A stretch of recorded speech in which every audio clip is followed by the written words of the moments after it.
அனைவருக்கும் வணக்கம். ஆமை மற்றும் முயல் கதையை நீங்கள் கேள்விப்பட்டிருப்பீங்கள் இல்லையா? ஆனால் மெதுவாகவும் சீராகவும் செல்லும் ஆமை ஏன் உண்மையில் வெற்றி பெறுது என்று எப்போதாவது யோசித்திருக்கீங்களா? வாருங்க, கதைக்குள் செல்லலாம். ஒரு காலத்தில் ஒரு அழகான பச்சை புல்வெளியில் மிக வேகமாக ஓடும் ஒரு முயல் இருந்தது. அந்த முயல் தன்னை பற்றி பெருமையா பேசிக்கொள்வதை விரும்பியது. ஒரு நாள் அது மெதுவா நகரும் ஆமையை பார்த்து பந்தயத்துக்கு சவால் விடுத்தது. ஹா, நீயா என்னுடன் பந்தயம் ஓடுகிறாயா? உன்னால் ஒருபோதும் வெற்றி பெற முடியாது என முயல் கேலிச்சது. ஆனா ஆமை புன்னகைத்து தலையசைத்தது. பந்தய நாள் வந்தது. அனைத்து விலங்குகளும் பார்க்க சூடன். தயார், புறப்படுங்க, போ என கிளி கத்தியது.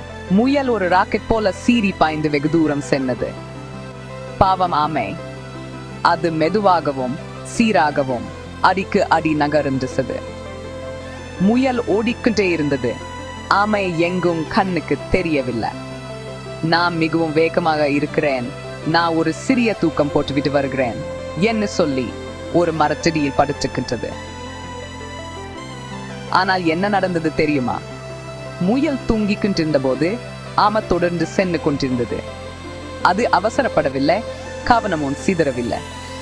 அது தனது பாதையில் கவனம் செலுத்தி புதர்கள் வழியாகவும் வேர்களுக்கு அடியிலும் நேரான குறுக்கு வழிகளை பயன்படுத்தியது. முயல் வெற்றியை கனவு கண்டிருந்த போது ஆமை கவனமாக நகர்ந்தது. ஒருபோதும் ஓய்வெடுக்க நிற்கவில்லை. அது ஒரு சிறிய பாலத்தையும் கண்டுபிடித்தது. அது குளத்தை கடக்க நேரத்தை மிச்சப்படுத்தியது. அதே சமயம் முயல் அதை சுற்றி குதித்திருக்க வேண்டும். திடீரென்று முயல் விழிச்சிட்டது. ஆமை கிட்டத்தட்ட இலக்கை அடைந்து விட்டதை கண்டது. சையோ என்று கத்திட்டு வேகமாக பாய்ந்தது. ஆனா அது மிகவும் தாமதமாகிவிட்டது.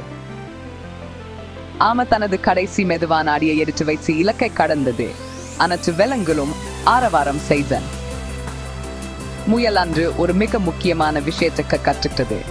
வேகமாக இருப்பது மட்டும் முக்கியமல்ல, சீராகவும் கவனமாகவும் உங்கள் புத்தியை பயன்படுத்துவதும் தான் உண்மையில் பந்தயத்தில் வெற்றி பெறுகு.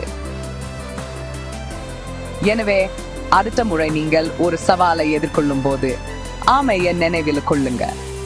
புத்திசாலித்தனமான மற்றும் சீரான முயற்சிகள் கவனம் இல்லாத வேகத்தை விட எப்போதும் வெற்றி பெறும்.